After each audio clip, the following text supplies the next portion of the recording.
बिस्मिल्लाहिर्रहमानिर्रहीम। अस्सलाम वालेकुम। एक गांव में एक बापर्दा खातून रहती थी जिनकी डिमांड थी कि शादी उससे करेगी जो उन्हें बापर्दा रखेगा।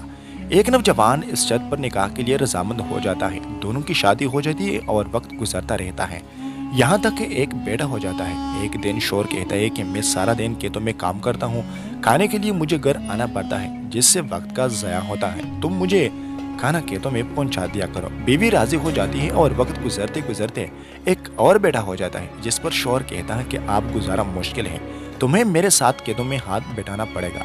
यूं वो बापर्दगी से नीम पर्दे तक पहुंच जाती है और तीसरे बेटे की पैदाइश पर उसके शौहर मुकम्मल बेपर्दगी तक ले आता है। वक्त गुजरता रहता है, यहाँ तक कि औलाद जवान हो जाती है। एक दिन यूं ही बेटे बेटे शौहर हंसने लगता है। बीवी सबक पूछती है तो कहता है कि बड़ा तू पर्दा पर्दा करती थी, आखिरकार तेरा पर्दा खत्म हो गया, क्या फर्क पड़ा पर्दे और बेपर्दगी का?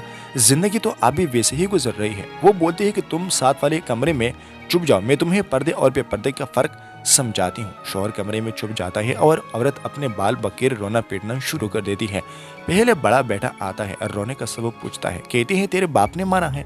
बड़ा बेटा माँ को समझाता है कि अगर मारा है तो कोई बात नहीं, वो आपसे मोहब्बत भी तो करते हैं, आपका ख्याल रखते हैं। वो समझा बुझाकर चला जाता है। औरत पैर से रोने की एक्टिंग करती है और मंझले बेटे को बुलाकर बताती है कि तेरे बाप ने मुझे मारा। मंझला बेटा को गुस्सा आता है, वो बाप को बुरा बुला कहते हुए माँ को समझा बुझाकर छुप करवाकर चला जाता है। आखिरकार औरत यही ड्रामा छोटे बेटे के सामने करती है। छोटा बेटा तो गुस्से से आग बगवाला हो जाता है और जोर जोर से गालियां बकते हुए डंडा उठाता है और कहता है कि अभी बाप की खबर लेता हूँ। फिर औरत शौहर को बुलाकर बोलती है कि पहला मेरे पर्दे के वक्त पैदा हुआ तो उसने तेरा पर्दा रखा, दूसरा नीम पर्दे के ज़माने में पैदा हुआ तो तेरी आधी लाज रख ले, जबकि तीसरा जो मुकम्मल बेपर्दे के ज़माने में हुआ तो वो मुकम्मल तौर पर तेरा इज्जत का पर्दा उतारने गया है। हमें इस कहानी से सबक मिलता है कि पर्दा औरत का फितरी तकाजा है, जो खालिक मर्द वज़न की तरफ से कायदा भी शामिल हो जाती है। शुक्रिया।